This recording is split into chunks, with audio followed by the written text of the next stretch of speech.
Alex, how you feeling? Good? Medium. All right. I feel like I used all my brain power already.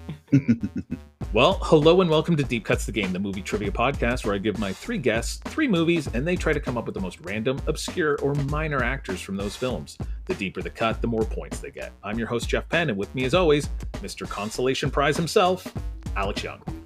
Welcome to the show, Alex. Thanks, Jeff. I mean, I was nice. Yeah, it's like not the meanest thing you've said. No, and it probably won't even be the meanest thing I say today. So, how are you doing? I'm pretty good. The other day, my partner and I were in Yonge and Dundas Square, or formerly Yonge and Dundas Square, now Sankofa Square. Okay, yeah, which that's right. For anyone not in Toronto is essentially Times Square. It's Times Square of Toronto. It's got our big mall, and it's a bit of a tourist destination. There's always events, whatever. And it used to have really good parking underneath it. There's a municipal parking garage underneath that's like super deep, never expensive. But in the last few years, much like Times Square, it's become really unsafe. Like it's just it's not like your car is gonna get stolen or anything, but like coming up through the stairwells, it's like extremely uncomfortable. And if it's late at night, there's a lot of people in there, and it's not a great place to park. So I've started going basically in the same spot, but Toronto Met has this big above ground lot, the university, that in the evenings is very affordable. During the day it is not, but in the evening it's affordable. So that's where I parked. There's an on-site security guard. It's great. We come back to the car like 11:30, and I go to pay at the machine, and I can't tap. Every time I tap for my $9, which is so reasonable, it says cannot process. I'm like, so I do it like 3 or 4 times. I'm like, that's okay. Switch to my phone. I'm like, I'll try a tap with the phone. That didn't work either. And then I finally just like inserted the chip, which my chip is always kind of sketchy, but it did work, whatever. And then I checked. I'm like, did it charge me? Like 9 times. Which it did not. That all worked out great. I'm like, okay, awesome. This went much better than expected. And the security guard's like right there. He's like, all good? I'm like, I guess, but your tap is fucked. Anyway, so I went up to the car, come down, and there's 2 exits, and there's a car at each exit that is like parked.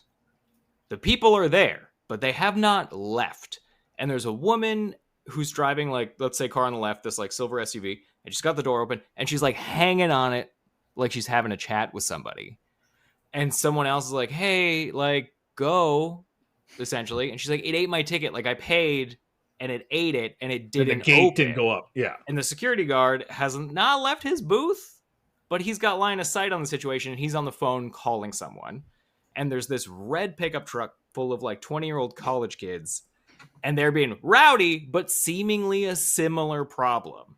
And behind me, traffic is already, because, like, whatever show I just left, like a bunch of people left too, and it is starting to build up. Someone is leaning on the horn, and this mom in the silver car is like not helping, and it's just building up. There's a huge crowd in front of the pay station because they're all trying to tap, and that's not working. And so the college kids all get out. I turn off my car and just lean against it because, like, what else am I gonna do? The college kids go up to the security guard and they're like, "Hey man, just like we've all paid, just like open the gate." And he's like, I don't have that. And we're all like, what do you mean you don't have that? And he's like, well, there isn't any sort of like manual release. There isn't like a simple button where he's like, sorry, boop, and it like opens the gate. That doesn't seem to exist. And there isn't any sort of like handle on it either.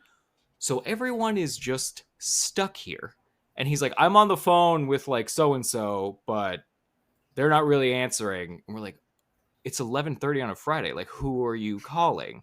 Yeah. And the car behind me, they're getting somewhat frantic. They're like a middle-aged couple, and they're like, I'm so sorry. Like, we have to get home. Like, it is extremely urgent. Like, we need to be out of here. And I'm like, that seems like a bad situation.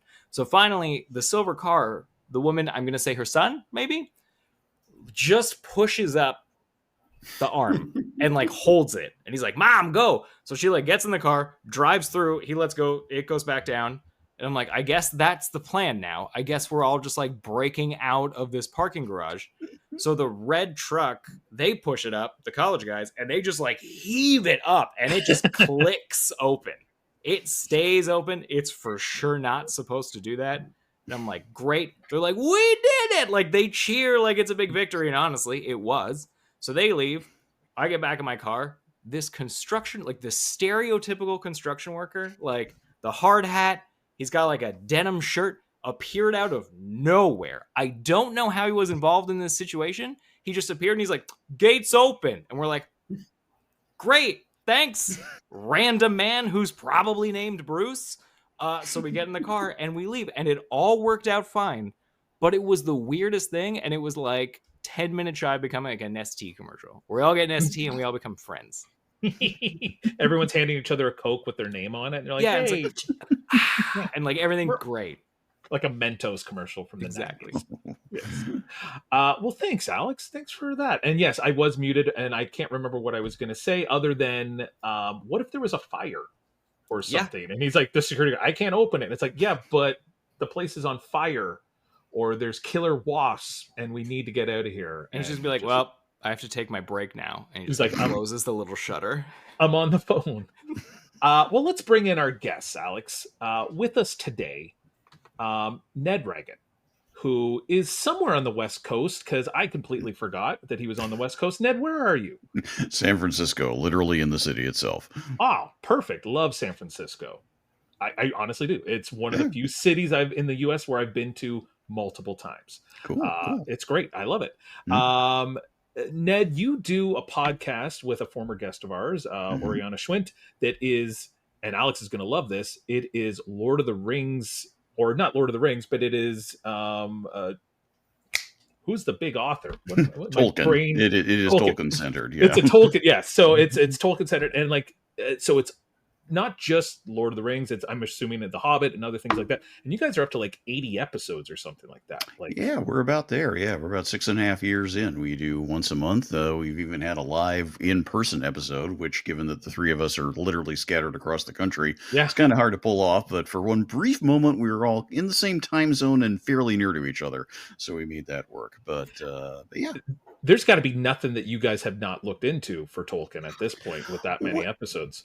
You'd think that, but, we haven't really totally repeated ourselves yet. We've done some, complimentary episodes here and there along the way, but there are different sort of things to look into. It helps, I guess, that we always have new adaptations coming out for TV and movies and things like that, even if they're not always successful. But there are also other older ones that we look at too, but also just looking at, the text itself. There are many different angles and many different ways to look at it. We can certainly go in deep on a character and talk about that, or we can talk about things more conceptually. We've done things like, literally the geography. What does it mean about land in Middle-earth? We've done, I've got a couple of ideas that are more conceptual coming up for upcoming episodes. I'm sure my co-hosts do as well. So we just sort of cast the net wide, and it's nice to hear from people, as we've heard more and more over time. People are like, oh man, I love this. I binged all the episodes. I mean, went back, you listened to all like 80 or so episodes. I salute you and all that. So you didn't have to, but thank you. So, I know I have trouble listening to our old episodes at this point where I'm just these are I'm the editor of the podcast, so it's one of those things you can tell from the first few episodes on. It's like, oh yeah, my editing got better. So the name of the podcast is By the Bywater, correct? Mm-hmm.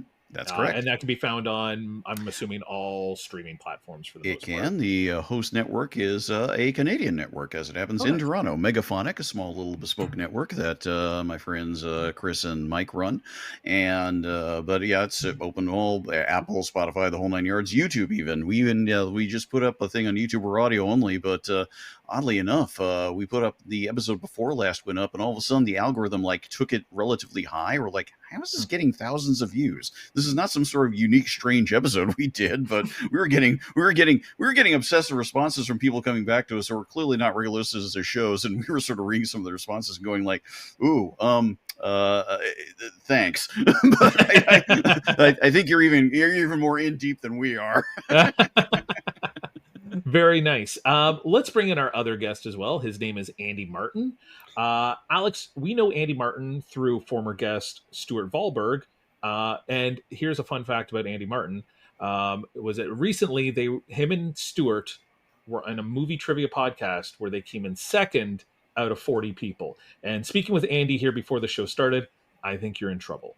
Andy seems to know his shit. I don't know who carried your team, Andy, if it was you, Stuart, or your brother, but you seem like you know your movies. I would say that my net is wide but shallow.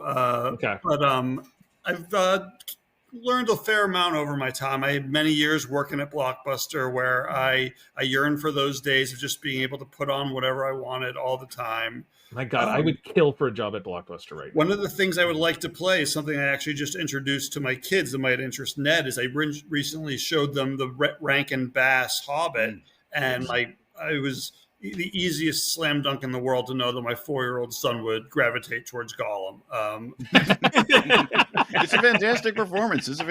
We did do an episode on that adaptation, and honestly, I think it's probably the best version of that story that's been done for any medium. Certainly a lot better than the live action films, but that's another story. I also had a very interesting incident recently. So I've been going to movies my whole life, as everyone has. Earlier this week, I went to a Tuesday afternoon showing of Weapons, and as you can imagine, mixed crowd in that theater, but I got into a screaming match with a woman seated 2 seats away from me.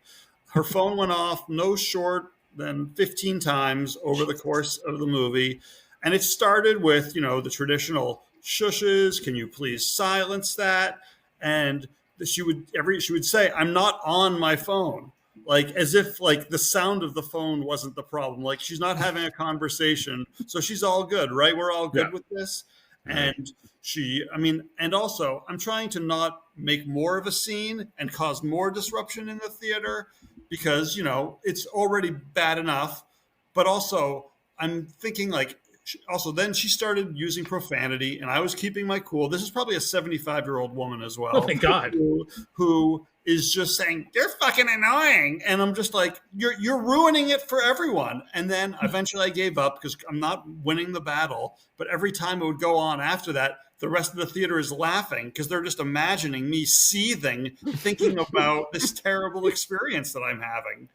But it's to the credit of the movie that I absolutely loved it, despite this horrific experience that happened in front of me. Well, I know, Alex, you had a bad experience when you saw it as well. So now I'm really worried about audiences at this particular movie for some reason, because I want to go see it this weekend. And so far, 2 out of 2 have been like, there was definitely issues with our audience. So, and Andy, what city are you in? I'm in Quincy, Massachusetts. Gotcha. Yeah. All I can say is I don't know if it's San Francisco crowd, but my literal local theater, as in the one that I can walk to, and where I saw Weapons literally a week ago tonight, is an Alamo. So as a result of phones, what are phones? You didn't have to deal with that. Although I will say, Andy, that your scenario talking about being harassed by an old woman, just with something that's almost life or death. How appropriate for Weapons in the end. It is. I was living my own version of it. Yes. Yeah, not to spoil anything for Jeff, but I was sitting here, I'm like, will she be like, leave me alone, it's a documentary? And we're like, okay. Been here before. Yeah. Did you ever red hair? All right. Well, before they spoil it for me, let's get into deep cuts. So the first thing we do is I'm going to give you the name of an actor or an actress, and your job is to try and give me their best known for according to IMDb. I was saying I think I told all 3 of you, this is a very famous actress, and their IMDb known for is the worst capture of their work that you could possibly think of. So I'm giving you that warning. The person is Florence Pugh. And I would say, if you don't know who Florence Pugh is, she's in these movies, but I can't do that for this game, even though I could name you 4 amazing movies she's in, and none of them are listed. So try to think of Florence Pugh's 5th, 6th, 7th, 8th, maybe 10th best known movie, and good luck. Usually I let our guests go first, but since this is such a weird and difficult one, I'm going to let my co-host Alex go first. Alex, what movie can you give me for Florence Pugh?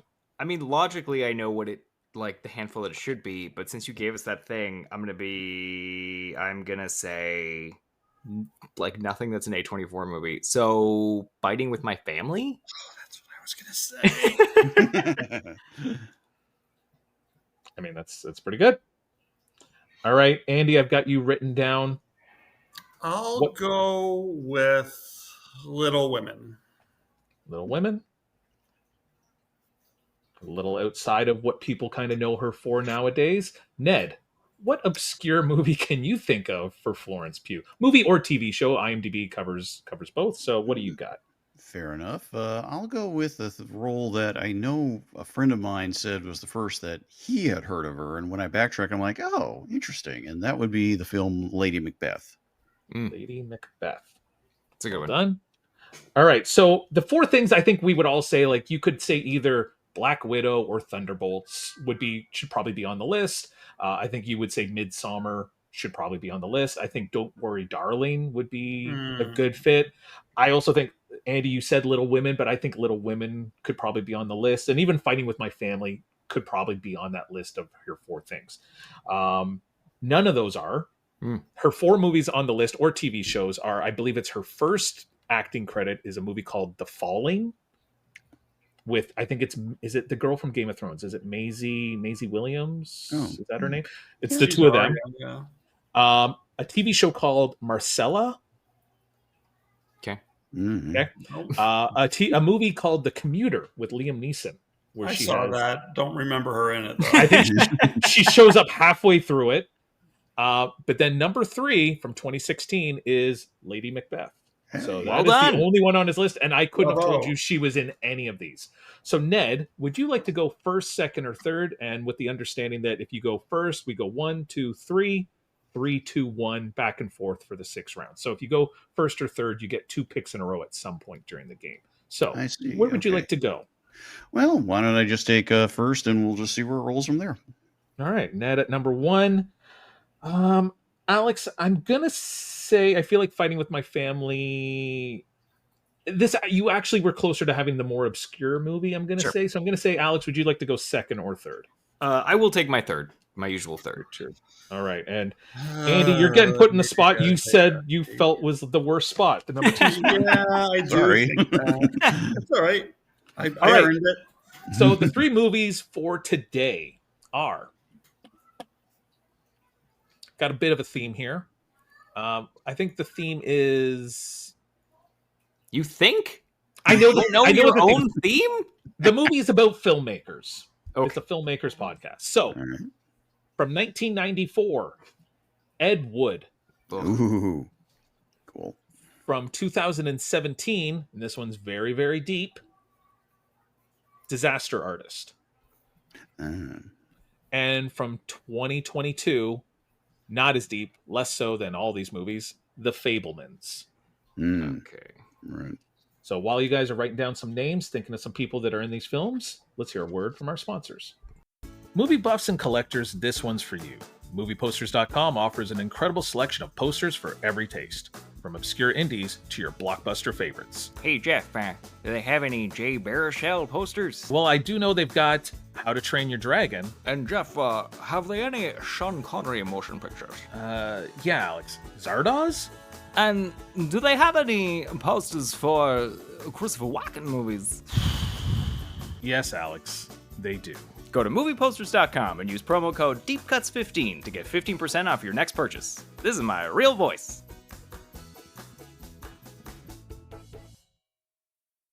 We are back with Deep Cuts the Game. We have Ned, Andy, and Alex, our competitors tonight, and the movies are Ed Wood, The Fabelmans, and Disaster Artist. Ned, you elected to go first. So what is your deepest cut? And you can go from any of these 3 movies. Okay. Deepest cut, huh? All right. Corla Pandit. What movie's that from, Ned? That is from Ed Wood.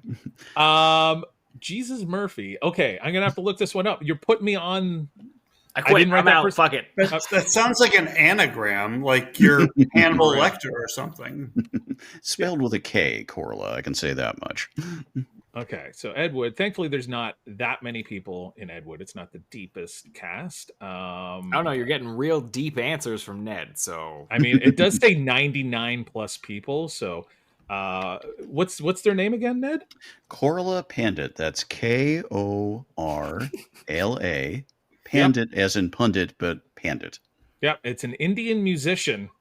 Plays an Indian musician. Congratulations. You just scored 20 points because that's the rule. If I don't have them on my list, they're worth 20. And I think even if Corla Pandit was on my list, they probably would have been worth 20 points. How do you know who Corla Pandit is? All right, so here's the story. This could take forever, and we've got only so much time, obviously. Okay. I first heard about him when I went to school at UCLA, late 80s, early 90s, and I was reading in the alt weekly papers of the time about this guy who apparently was this sort of legendary performer character, had this TV show on local TV in the 50s and 60s, who apparently was supposedly this immigrant from India who came over and played this mysterious mystic music and always wore like a turban and things like this. A real character in a very like early TV sense, local sense. So like kind of like, dare I say, Vampira, who of course is portrayed in the movie as well. He had come back and was playing shows and doing things in clubs. Now I never saw him, but I saw plenty of ads for him. So when Ed Wood, I saw it, and I saw a special preview showing, and I'm watching along, and all of a sudden I see this guy in an organ. Look at that! I was like, "It's Corla Pandit! Oh my God, they got Corla Pandit!" Which, given the time frame of the movies, I'm like, "Yeah, if he can still play himself, why not?"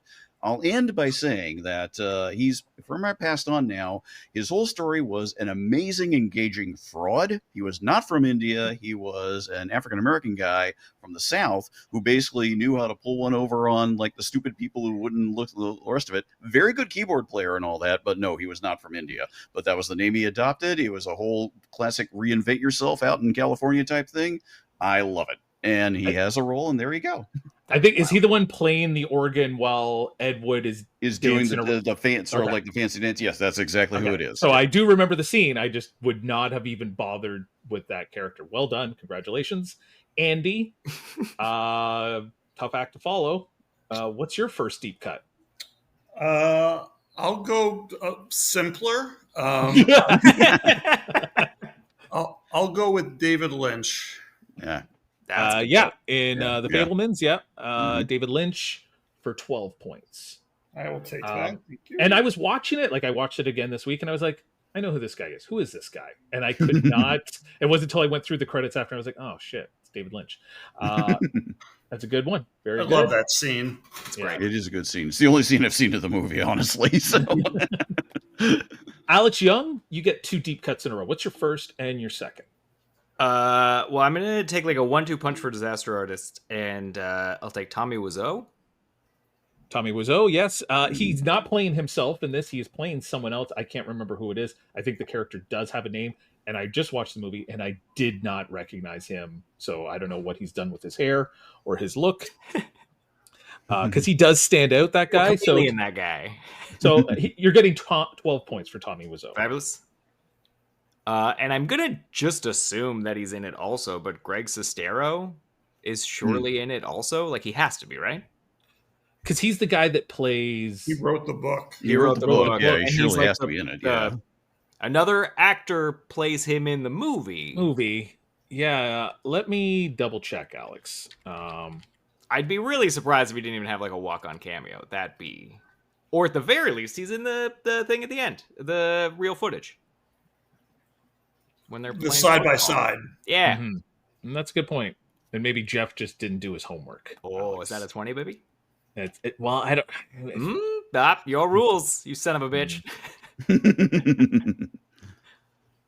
Greg Sestero, he plays the casting agent, actually, Alex. Man, both of you getting 20 spots.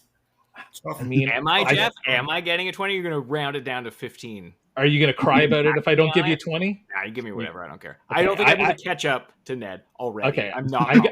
I'm going to give you 16 for him, Alex. I feel like that's just bad research on my part, not, Only because you said you're bad at your job, I will accept it. Okay. Andy, what's your second deep cut? All right. So the actress who plays Lisa in the production in The Disaster Artist, I don't know that actress's name, but she's in Nick and Nora's Infinite Playlist. She's she's the girl they're trying to find who's drunk and keeps calling them. I can't really. She also plays someone's. I think she might be the sister of on Fringe. I think maybe the TV show Fringe. I think she was Olivia's sister.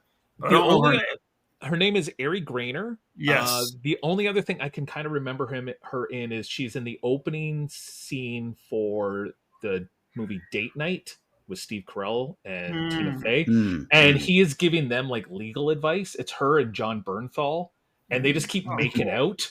And he's like, that's when he's like, oh, my marriage is like loveless kind of thing. Right. So Ari Grainer is worth 7 points. Okay, great. Because, and it's weird, in IMDb she's like credited like 5th in that movie because she has so much screen time, Right. and there's that very awkward sex scene between her and the character. What do you mean? Ned, we are back to you. What is your second and your third deep cut? All right. I'm going to be grooving on my Ed Wood train here for a while. It is, of these 3 films, it's easily my hands down favorite. Gregory Wolcott. Jesus For Christ. fuck's sakes, Ned. I love this film. Who does Gregory Wolcott play in Ed Wood? He's a character in, when there are a couple scenes set in the Brown Derby where Ed and the coterie are trying to drum up funds. And he's the character who says, he basically talks to Ed, was like, oh, is Vampira involved? No, why do you say that? She's right over there. And he points to her. And Gregory Wolcott was he had roles. He was like an actual actor back at the time. He's the guy who plays the square-jawed lead in Plan 9 from Outer Space. This was an intentional cameo. Oh, nice. So yeah, he's the one that the church kind of forces on Ed to put in the movie.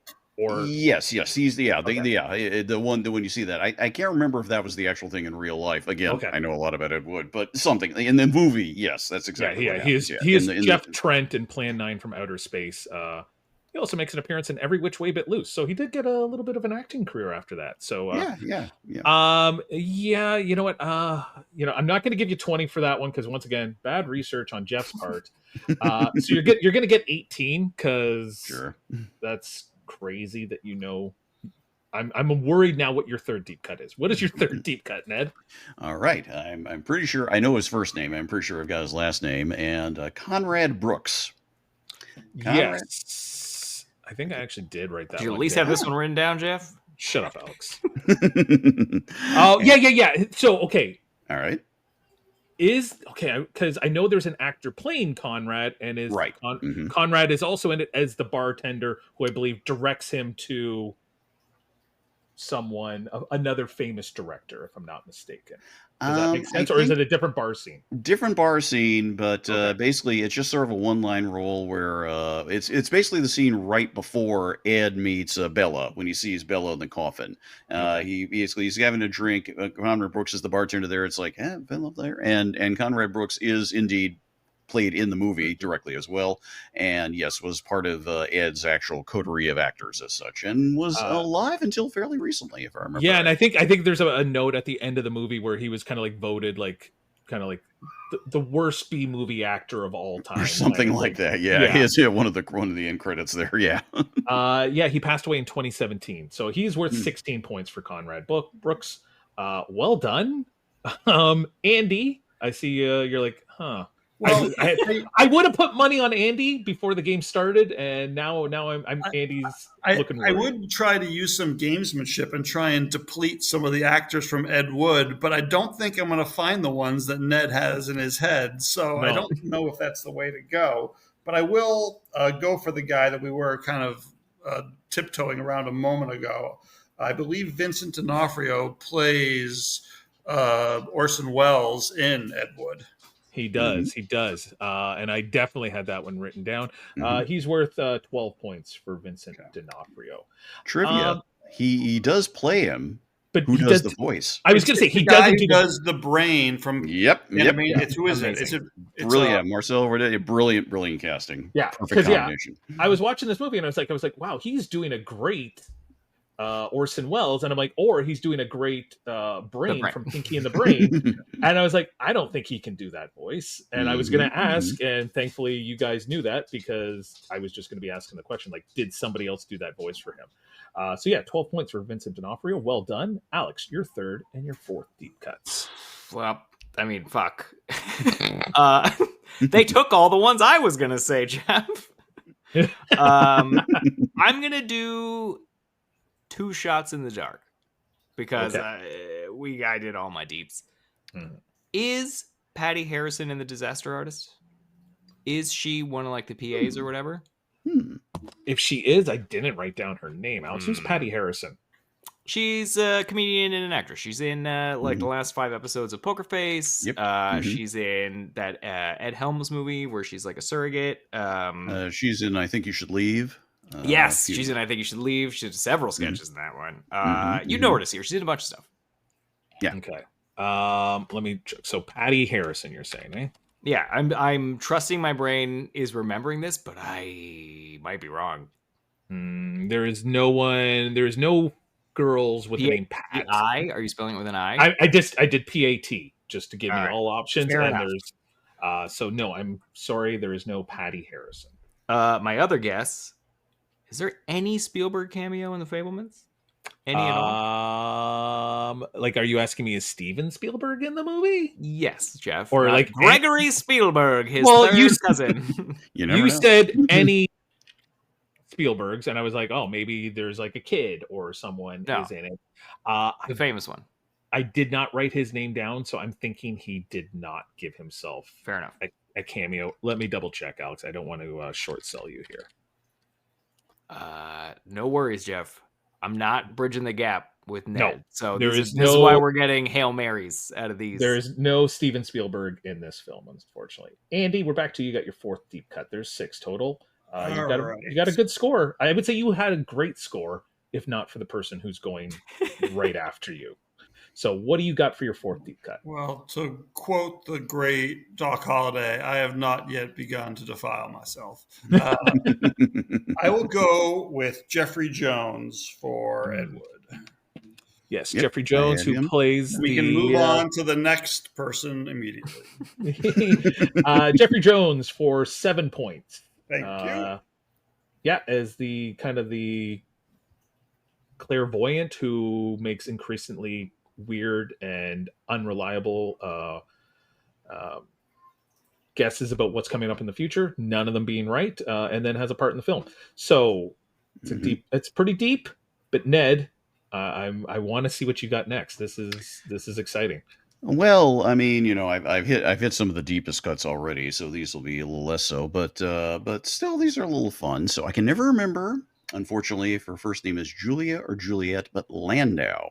Mm-hmm. Yes. Because, yes, everyone knows about Martin, but his daughter is in it as well. Yep, playing what they thought was going to be the backer for the film, so they give her like the lead role, and then she only has $300. Juliet Landau for 10 points. Okay. Has she done much acting outside of this? Buffy. Yeah. Oh, that's right. Yeah. She's what's her name along with Spike. I never knew that. And I've watched Buffy like 2 or 3 times at this point. It's like the only reason I know her name. Yeah. That's kind of as the other. I mean, it was one of those things like the movie came out like a couple of years later, and I was not a Buffy watcher, but I was au courant just because so many of my friends were, and I read some stories. It's like, oh hey, it's her. So it was just kind of cool to see. So yeah, she's the one, the very like kind of like. There's always something off about her in Buffy, right? The one who's tearing apart dolls and things like that. Yeah, so, yeah. Wow, well done. And that's so great that she plays a vampire in Buffy, and then and then she's in this movie. You get your 5th deep cut, Ned. You've got 2 more, but you get 1 right now. All right. Let's see. Now this is one where unfortunately cannot remember the actor's name. He plays Paul Marco in this thing, not Paul Marco himself, of course. He's not like Conrad. He doesn't appear in this. But I know him. He was a short, dark-haired guy. First name might be Paul as well. The other thing I know him from, speaking of know him for one other thing, was he was the buddy of Doogie Howser in the original series. That guy. So that's who it is. He is Max Casella. That's it. Yeah, you're right. He was in Doogie Howser. Alex, we just did him a couple weeks ago. He is the club owner inside Llewellyn Davis. Oh, wow. Okay. I didn't realize. Cool. And so he's worth 12 points. I believe his note at the end of the movie for the character that he is playing is that he's still active today, as he is the creator and the founder and president of whatever the actor's name is. Yeah. Their fan club. He's the fan club. Yeah. There's a whole bit. there's a whole bit in that. There's the series Jonathan Ross, the UK TV host, did that series of that series in the 1980s for British TV about incredibly strange movies and things like this, which is sort of like a combination of quote unquote bad movies but also cult movies. He did an episode on Ed Wood and he interviewed Paul Marco for it, and Paul Marco was showing off his merch or something like that. It was kind of amazing, something like that. I can't remember. Andy, we're back to you. You got your 5th deep cut. Oh boy, it's just playing for fun at this point because I thought we were playing for money originally. But believe that in the opening of The Disaster Artist, they do a bunch of people talking about the movie and what it means to them. And I believe someone says if they could go back to any point in history, in the history of time, they would go back and witness the making of The Disaster Artist. And I think it's Paul Rudd. It's so crazy that you've essentially got the line like perfect. Like you've described the scene and you've given me the wrong actor. And I mean, they're very, I don't want to say interchangeable, but I can see. Is Paul Rudd in it at all? Paul Rudd is not in it, and he is not in any of the other 2 movies, unfortunately. So I can't even give you like accidental points for it. That's fine. Like I said, I'm in awe of what Ned is putting on and with his Ed Wood knowledge. So I just wanted to let everyone know. I remembered that bit from the beginning. Yes, and like I said, you got it like bang on. And Ned, I'm going to say, I think you might have another podcast that you could do if you just want to get like real deep into Ed Wood. Like this is. I could go on about other things. The artist Ben Chasney, who leads the band Six Organs of Mince, and I for years are like, should we do a Dune podcast? Probably too late for that now, but you never know. Alex, you get your final 2 deep cuts. You're playing for fun. Aren't I always, Jeff? So I'm just gonna put points on the board. I'm gonna take the crossover, so I'll take Seth Rogen. Seth Rogen, yes, as the adulterer in The Fabelmans, and as one of like the DOP or something like that in The Disaster Artist. So he is worth 5 points and 4 points, so 9 points. Perfect. Total. That's solid. And then another guess is Alison Brie in The Disaster Artist. She is. She is the girlfriend of her, the lead, one of the leads. So she is worth 4 points, Alex. I just remembered who it is. Okay, it's your guess. If you want to go there, if you want to go somewhere else, I'll tell you, it's worth a decent amount of points. So is it worth more than the person who rents them the camera? Oh, I just remembered who rents them the camera. Because there's like there's 2 guys involved in the camera renting. I'm going to say anyone who's in that opening sequence is worth more because they have just a quick little. All right, it's Adam Scott. It's Adam Scott, not Paul Rudd. Such is life. Adam Scott for 13 points. So well done. All right, Ned, you're on your final deep cut. You are within striking distance of the all-time high score. Well, at least in season 2. So where do you want to go with your final deep cut? More than anything, I want Ned to be like, Johnny Depp. Like he's just out of gas. This guy and all that. Let me just do a quick sort of ramble in my head to see if there's anybody who sort of like one of the more random deep ones in there. No, so I'm going to go with this one. This is the one I had sort of decided on. That would be, we mentioned, Conrad Brooks himself as film, the guy who plays Conrad Brooks, G.D. Stradlin. Yeah, you're right. I got him there. He is worth 10 points because I actually did have him written down. So well cool. done. Well done. I have a question about Ed Wood. I can't is George the Animal Steele in the movie, or is somebody playing George the Animal Steele? No, he's playing Tor Johnson. Tor Johnson. Oh, that's what it is George, but he's playing Tor Johnson. Yeah. So that would have been a decent one as well. So before I give you your final scores, let's see who we maybe missed that would have got you some big points. Obviously, Bill Murray is in Ed Wood. Yeah, I mean, yeah. A nice one would have been. Yeah, Ned doesn't bother with Bill Murray. No. Yeah. Lisa Marie. Mike Starr would have been decent. He's like one of the studio. I think he's the guy that Ed tries to sell his movie to first. He's the big guy. Okay, yeah. He's the guy in Dumb and Dumber that's in the car when he's like, "Hey, do you want to hear the most annoying sound?" That's Mike Starr. That's right. Let's see. Carmen Felipe is the camera operator. Like he's the projector operator, and he's like when he's watching his movie back. He's this old guy. I believe he's the old guy in The Wedding Singer. Ah, That's like, I used to be mhm. much stronger. And he's worked with Tim Burton before because I believe he's also in Beetlejuice. Ah, okay. All right. Yeah, that would be a good cut. Yeah, you're right. Rance Howard, Ron Howard's dad, is in it. Oh, that's right. You're absolutely correct. I could have named him. Yeah, that is and true. then Vampira's friends. She has, when he first meets Vampira at the bar, and there's two Asian women with her.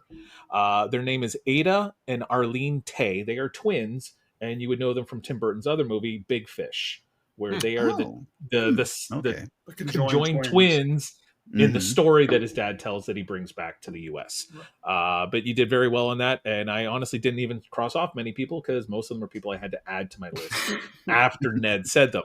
The Fablemans, Andy, we were talking about it earlier. Crystal the monkey is the monkey that Michelle Williams adopts, and it's the very famous monkey actor. You left me breadcrumbs. Greg Grunberg from Heroes. Things. Yeah, from Heroes. He is the guy who introduces him to David Lynch. And then the little girl, one of the little sisters, her name is Julia Butters. You can catch her now in Freakier Friday as one of the daughters. But you would know her from Once Upon a Time in Hollywood. She is the little girl in the scene with DiCaprio. And she was also in the TV show American Housewife. So that was good. Disaster Artist. I don't even know. Okay, so we got Adam Scott and somebody, right? Jason Mantzoukas, and no, it's Hannibal Buress. One of the two guys selling up cameras. Other people, Bryan Cranston would have been a decent one, playing himself when he tries to give Dave Franco a part on Malcolm in the Middle as a lumberjack. Lizzie Kaplan, J.J. Abrams, Danny McBride, Christian Bell, Keegan-Michael Key, Kevin Smith, Ike Barinholtz, Randall Park's in it, Bob Odenkirk. When they do one of the recreations of the movie where he goes into the store and he's like trying to buy something, he's like, "Hi, Kat," and he walks away, and the girl's like, "Hey, got your sandwich for you." Her name is Lauren Ash. She used to be on the TV show Superstore. Diane Raphael in it too. She's in it. She works on the movie. Her husband, Paul Scheer, of course. Melanie Griffith is in it as one of the acting teachers. Sharon Stone is Dave Franco's agent for like one scene. And the comedic actor John Early is also in it. So Nathan Fielder, I forgot Nathan Fielder was in it. Yeah, that makes sense. So yeah, playing just a weird, awkward guy perfectly. So he played himself then. Yeah, he was perfect. Yeah. So well done. The final scores, Alex, despite 2 X's, he scored 41 points. That's pretty good for me. It's pretty good. Like, so when you think, like, you could have had 50 or so if you just, but anyway. I don't know if we just shot that high, but fair enough, Jeff. You're kind. Andy, 51 points, and that's with an X on the Paul Rudd guess. So once again, good score. I found it before the game was over. Yes. Ned, you put up 86 points. Wow. So congratulations. And yeah, and without doing any crossovers or any, I mean, you did pull a couple just like rabbits out of the proverbial hat there with that Edward. Congratulations. So, Ned, the big prize is we ask you to suggest a future guest for our show.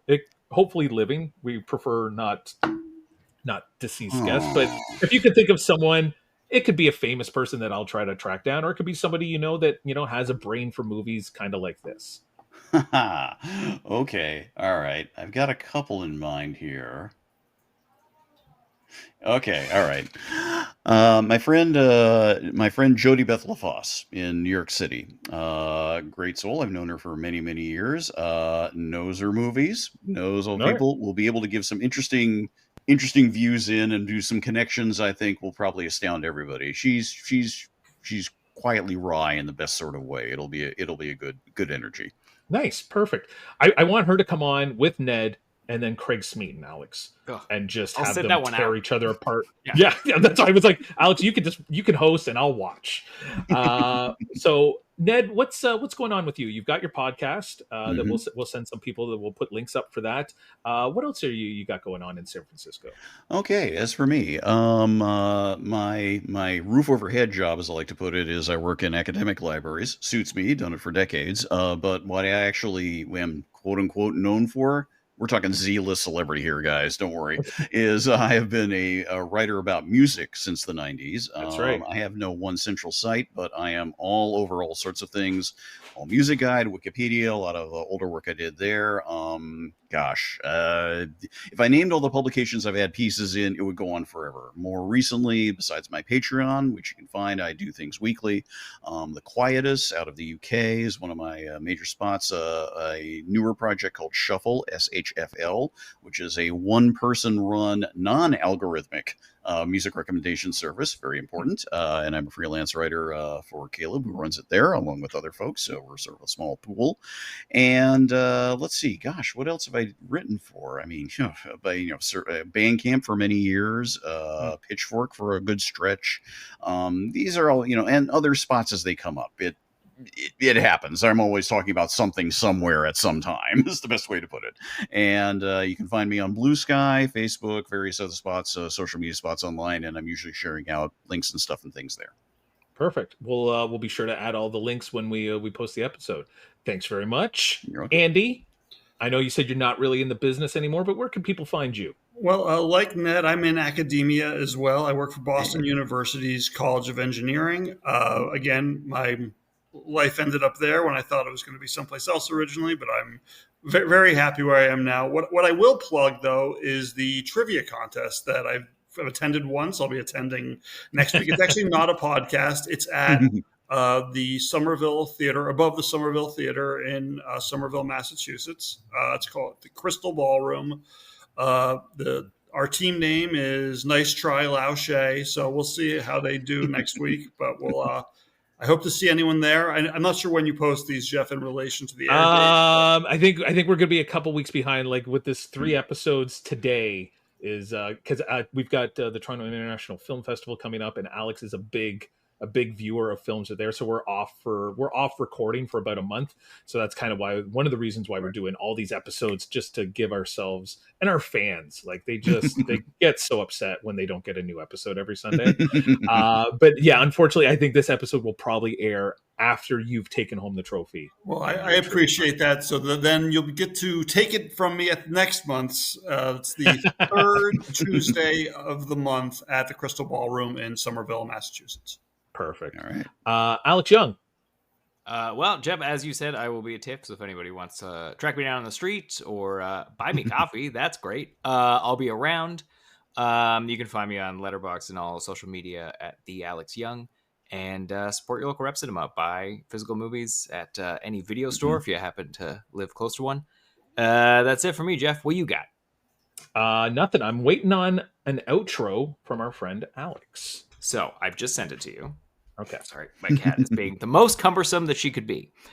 So your direction for this one, Jeff, in honor of the sudden but very nice construction worker that showed up when I was stuck in the parking, I want you to give me just like your stereotypical, traditional construction worker read on this one. And however you want to interpret that. Okay. It's funny because the first 2 words in it, I thought you were going to make me do a Matthew McConaughey from Dazed and Confused. No, I don't think that's in your wheelhouse. All right. Like I said. Totally. Oh. All right. Shots fired. Okay, so here we go.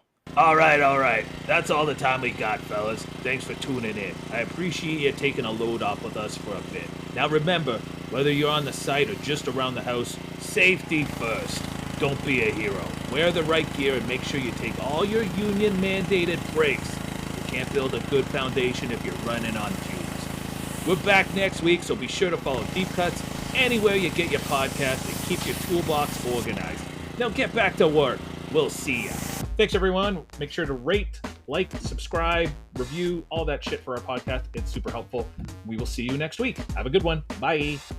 Good job, Jeff.